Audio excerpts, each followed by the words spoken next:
Mesdames et messieurs, bonjour, soyez les bienvenus. Moi, Samed, et vous écoutez le podcast Soleil d'Afrique. Dans ce podcast, nous allons traiter beaucoup de sujets.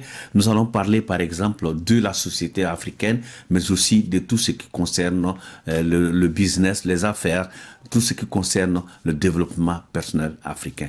Alors, nous avons décidé aujourd'hui de parler d'un sujet très important. Mais avant de parler de ce sujet important, je voudrais aussi m'adresser à vous.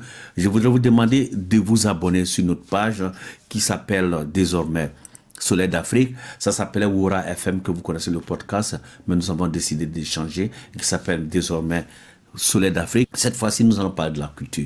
Parce que depuis un bout de temps, nous voyons dans tous les pays de l'Afrique, il y a cet engouement, les Africains veulent se séparer de la colonisation, qui est une très bonne idée. Mais la question qu'on se pose, est-ce que ces mêmes Africains connaissent très bien leurs histoires? Et c'est de ça que nous allons parler. Parce que quoi qu'on dise, quand on veut parler du futur, il faut parler du présent.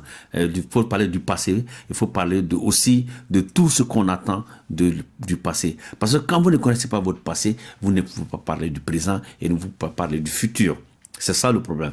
Donc, les trois sont liés. Mais avant de rentrer dans le vif du sujet, je voudrais vous demander de nous liker, de partager au maximum, de vous abonner sur notre page et de nous aider à avoir les 5000 voix que nous attendons. Parce que nous avons actuellement plus de 2000 abonnés, mais nous voulons atteindre les 5000 pour pouvoir faire plus la promotion. Moi, ça m'aide et voilà, merci encore une fois de plus. Et s'il y a des gens qui veulent participer, n'hésitez pas à nous contacter et nous allons participer. Nous allons faire des émissions aussi ensemble. Aujourd'hui, nous allons parler de l'empire du Dahomey. Dahomey était un royaume puissant et influent situé dans la région qui est aujourd'hui le Bénin, en Afrique de l'Ouest. Il a prospéré du 17e au 19e siècle. Dahomey était connu pour son économie basée sur l'agriculture, le commerce et surtout la traite des esclaves envers les colonies européennes. C'était aussi une société militarisée, avec un corps d'élite de guerriers redoutables, des femmes donc, les Amazones Dahomey, qui étaient des femmes soldats exceptionnellement compétentes et craintes. À la tête du Dahomey, il y avait le roi Béhanzin. Qui était ce roi? Béhanzin, de son nom complet Kondo, était un roi du Dahomey, un ancien royaume situé dans l'actuel Bénin en Afrique de l'Ouest. Il est né en 1844 et est devenu roi en 1889, succédant à son père Glélé.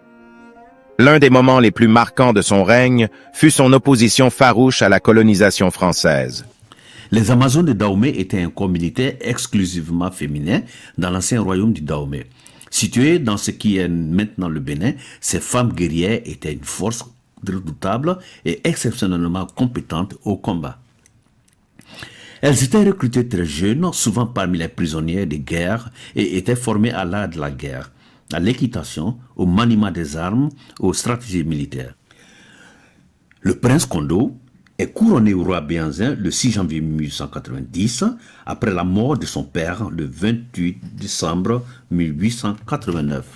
Qui sont ces femmes guerrières d'une bravoure vraiment pas possible? Et c'est de ça que nous allons parler. Nous allons parler de ces Amazones. Nous allons parler de toutes ces femmes, ces vaillantes femmes, ces jeunes femmes qui ont décidé de se battre. C'est de ça que nous allons parler. Alors les Amazones ont été très importants dans l'histoire du royaume du Dahomey.